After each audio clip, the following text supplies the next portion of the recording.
Today's Cardinal Lesson is about IRAs and 401ks. And as you're approaching retirement, now you have the problem of living off of this thing, living off of this account for the rest of your life, or actually distributing it. You've been able to avoid taxes, postpone taxes, and now in retirement, or approaching retirement, it's time to pay the piper.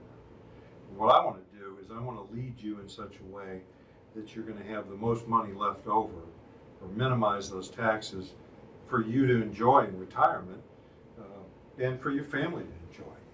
So the first point that we want to talk about is how you move the money out of this 401k or other qualified plan, or perhaps you've already done this, but if you're going to move IRA money from one place to another place, the real key is you don't want to touch the money. I could get into some lengthy rules of show you some ways to touch the money and have it. You just, in my opinion, don't want to go there. Is if you do all custodian to custodian transfers, where the money goes from one custodian to a new custodian, you don't touch it, you can avoid a big tax bill. I've got some examples in my book where people were not so fortunate and they made this mistake, and once the money goes out of the IRA and into your hands, if it's not handled exactly properly and quickly, you end up having to pay taxes on the whole IRA, and we don't want that to happen to you. I mean, that's the big risk. Next is if it doesn't have a beneficiary on it or a beneficiary designation, it's not an IRA. I mean, there's some folks that have a question whether this is an IRA or is it a regular taxable account or is this a 401k? All of these have beneficiary designation. So that's one way to tell whether you got an IRA. And unless they're a Roth IRA, which we'll talk about in a second, you haven't paid taxes on that money yet. And the government, they've been very patient for all these years where you've been accumulating. Now, when you're going to actually spend some of that money or live off it, they want their money. Okay? And so, back to the beneficiary designation, it's very important to note that you specify who gets this money. This completely bypasses the will and probate. So when you die, the custodian is going to look at who the named beneficiary is, and they're going to get in touch with them and ask them how they want the money. And it's all going to happen very quickly.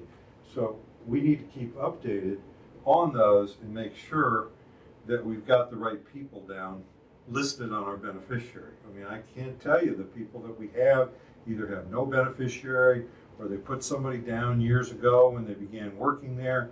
They haven't kept it updated. This can be devastating. And then we talk a little bit about the stretch IRA.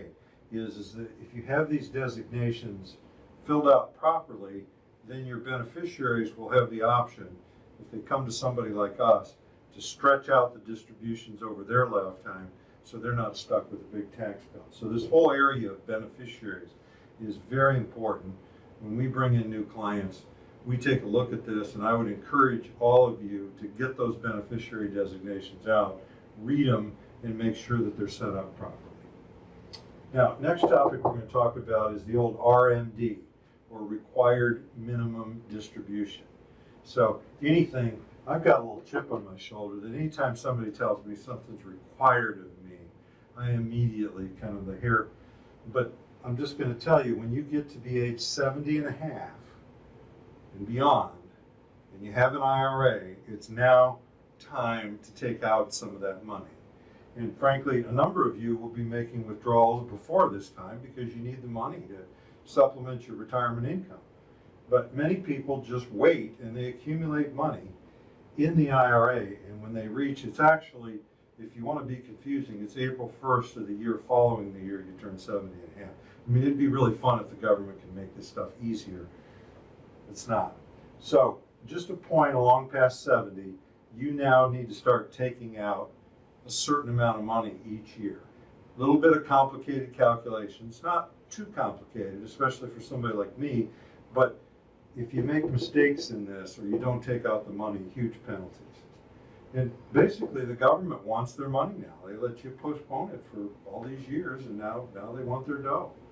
And so distributions must last for lifetime. So in other words, when you distribute the thing, you've got to be within the minimum distributions. You're basically showing the government you now have a plan to distribute this over your lifetime. And there's, like I said, there's big penalties for getting it wrong. Now, just because the government puts this word up here, required minimum distribution, this is the minimum amount you have to take out. You can take out more.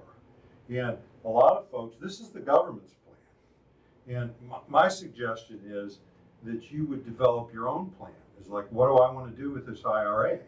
And I'm going to talk later about stockpiling money in an IRA. It's just really not a good thing. I mean, we'll actually go over the fourth bullet point first. Stockpiling money in an IRA is poor estate planning unless for spousal support.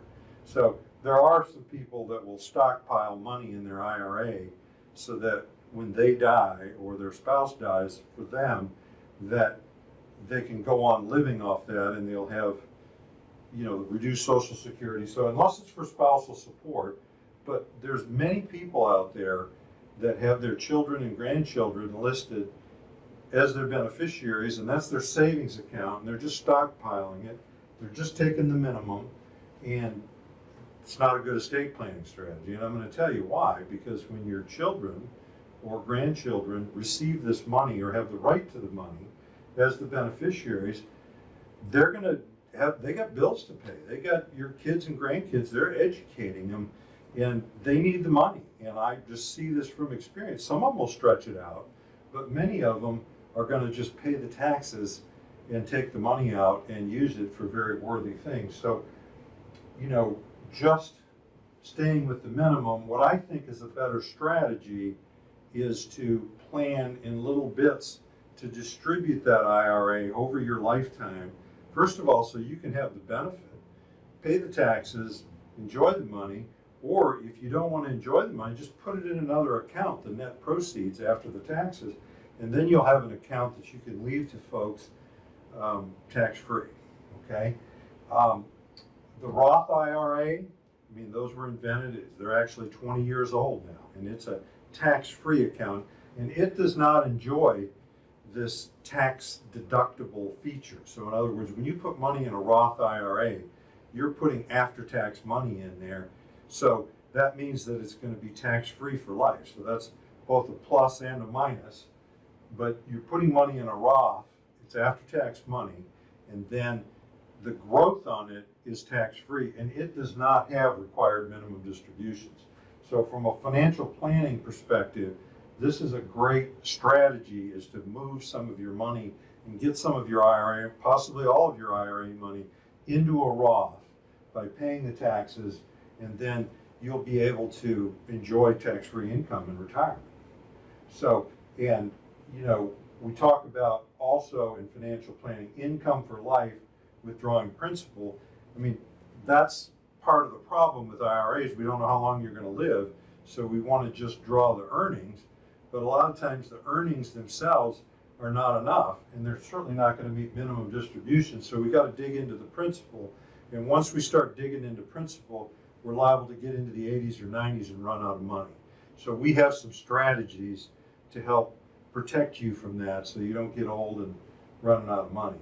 And a final point in here about using your IRA money first if you have to self-pay long-term care. This is another reason for stockpiling money in an IRA. If you don't have long-term care insurance and you possibly are going to pay long-term care out of your money, you're going to probably want to use the IRA money first because of the corresponding tax deduction. Another video, another day, but just wanted to point that out. Now, if you want more information, I wrote a couple of books about these things. You can get my books on Amazon. You can find them at our website. You can find certainly more information on IRAs and other subjects. Here's our phone number. I'm Hans Scheil, and I thank you for listening.